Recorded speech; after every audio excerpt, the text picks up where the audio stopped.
A waqf is an Islamic endowment, and it is an extremely important part of the Sharia. Here's how it works.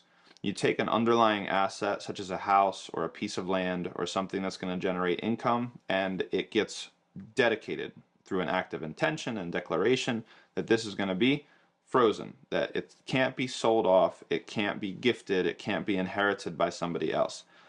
So it moves from the realm of private property to something that's almost like public property, I guess you could say.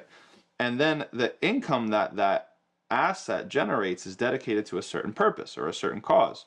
Let's say that the income that it generates is going to be given to the poor, or it's going to be go to an orphanage, or it's going to fund a school, or it's going to fund a masjid, right? So what happens is people keep on putting in their money into the waqf.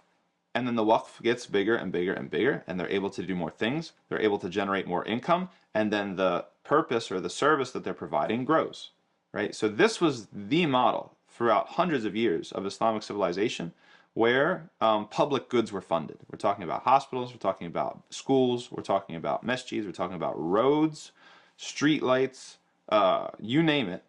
It was taken care of primarily through this organizational system called the Waqf, the Islamic Endowment.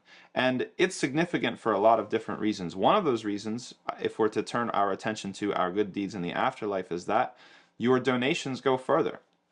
If I donate $10 to the poor, let's say something very much like zakat al-fitr, it's a consumable donation, right? It's consumed, $10 is given, $10 is spent, and then it's gone. So the impact I have is very, very short term. Now, that means that the deed that I did, even if Allah rewards it very, very generously multiple times, it's still just a one-time deed.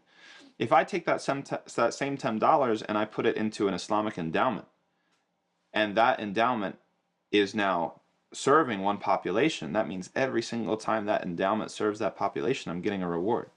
That means this is sadaqah jariyah that the Prophet ﷺ talked about. This is something that's going to keep on putting good deeds in your scale until the day of judgment.